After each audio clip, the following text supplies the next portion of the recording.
Tahu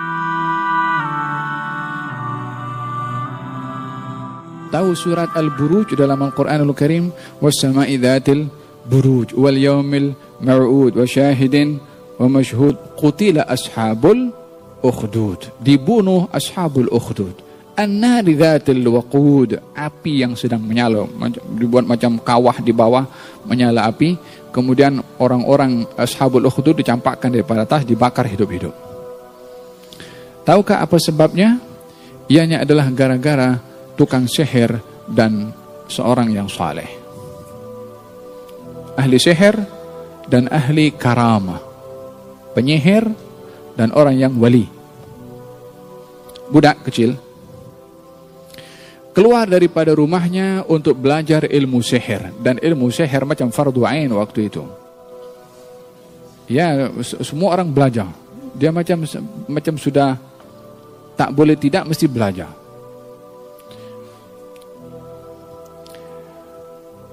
Satu hari dia lalu di satu kawasan tempat orang soleh beribadah kepada Allah Subhanahu wa Ta'ala, beriman kepada Allah. So dia singgah di situ. Jumpa dengan seorang soleh ini, dia pun tertarik, dia pun belajar.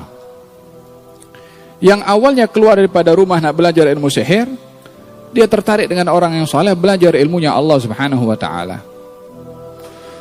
Tapi dia tak bagi tahu kepada orang tuanya. Dia selepas belajar dengan orang soleh itu, pergi ke tukang sihir, belajar sihir. Jadi dua-dua ilmu dia belajar. Karena dalam perjalanan dia pergi ke tempat orang yang soleh ini belajar, maka masa diambil untuk berada di rumah orang yang soleh ini, sehingga lambat datang pergi tukang sihir. Tukang sihir marah. Kenapa kamu lambat? Nah, penyihirnya disiplin. Lambat datang, kena marah, ditegur. Ya, sihir itu ada sekolahnya. Tapi jangan belajar ilmu sihir. Lambat di tempat tukang sihir, dimarah oleh tukang sihir. Bila mana balik rumah, mengikut kebiasaannya kalau dia hanya belajar di tempat tukang sihir, ini balik rumah dia balik awal. Tapi karena belajar dengan orang yang soleh dulu, kemudian belajar tukang sihir, lambat ke tempat tukang sihir, lambat pula balik rumah. Jadi kalau pergi tempat tukang sihir dimarah oleh tukang sihir karena lambat, balik rumah lambat dimarah oleh orang tuanya.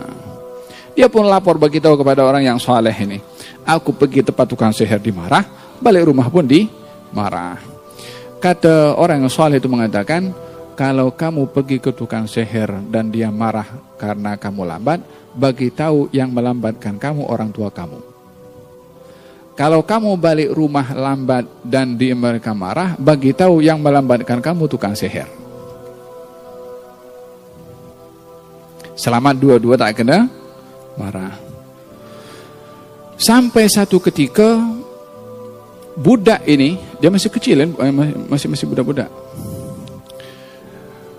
Telah belajar banyak daripada orang yang saleh ini, menghayati wahyu Allah Subhanahu wa Ta'ala yang diturunkan. Saya ingat mereka di zaman Kristen, zaman kitab Injil. Maka ketika beriman kepada Allah Subhanahu wa Ta'ala, budak ini, Allah Subhanahu wa Ta'ala memberikan keajaiban yang luar biasa.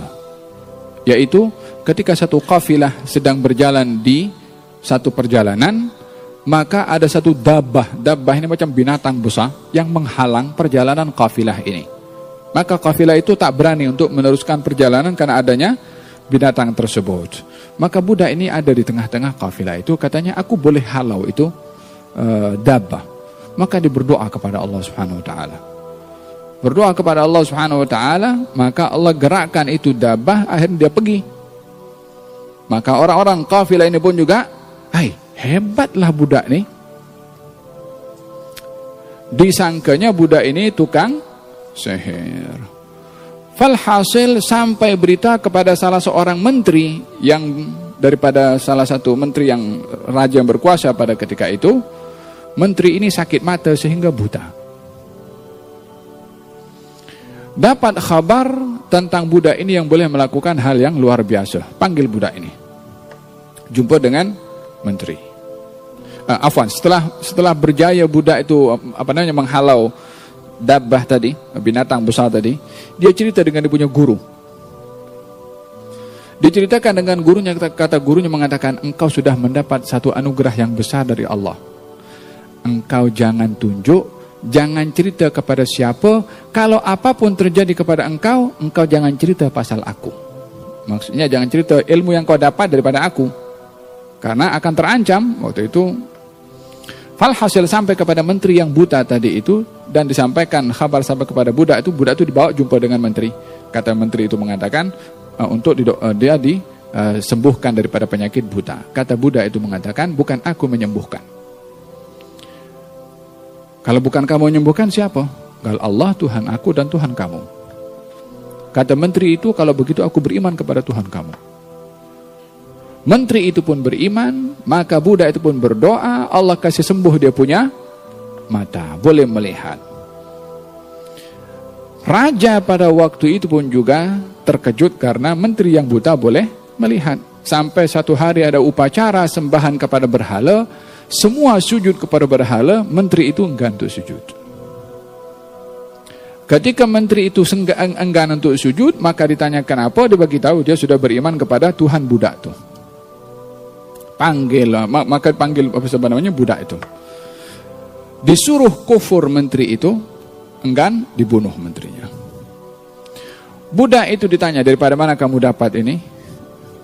Perkara yang luar biasa sehingga dapat menyembuhkan mata si menteri yang buta. Budak itu karena dipaksa akhirnya mengaku daripada si orang yang saleh tadi. Dipanggil orang yang saleh itu, dibunuh juga oleh raja. Budak ini pun pada akhirnya akan mengalami nasib yang sama. Maka raja memerintahkan tenteranya untuk membawa budak ini pergi ke tengah-tengah lautan dan dicampakkan di tengah-tengah laut. Mati lemas, mati dimakan ikan, walhasil campak tengah-tengah laut. Dibawa budak itu sampai tengah laut, Allah tolong itu budak, yang bawa itu budak daripada tentera-tenteranya tenggelam di tengah laut. Budak patah balik jumpa dengan dia punya raja.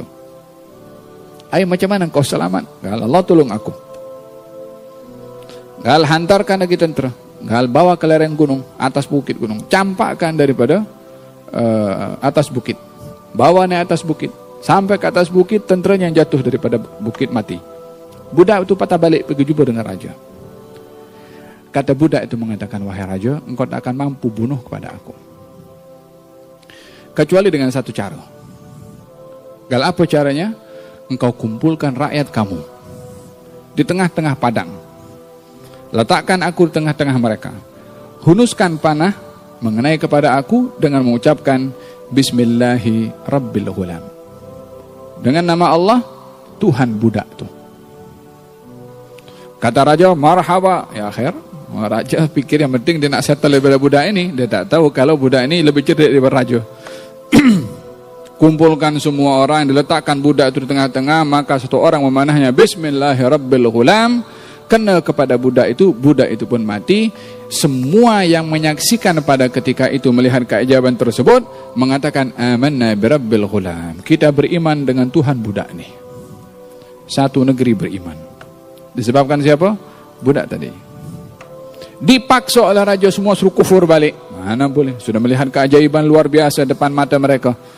Enggan, sehingga itulah digali ukhdud, galian yang besar, dinyalakan api, dicampakkan satu demi satu daripada mereka yang enggan untuk kufur, dibakar hidup-hidup, dicampakkan daripada atas untuk jatuh ke api, sehingga sampai kepada seorang ibu membawa anaknya. Kemudian ibu itu ragu-ragu, macam mana aku nak nak jatuhkan diri, kesian dengan anak, tak sampai hati, sehingga anaknya pun berbicara, wahai ibu, terjunlah kamu berada dalam kebenaran. Baru mantap hati ibu itu dan jatuh bersama dengan anaknya.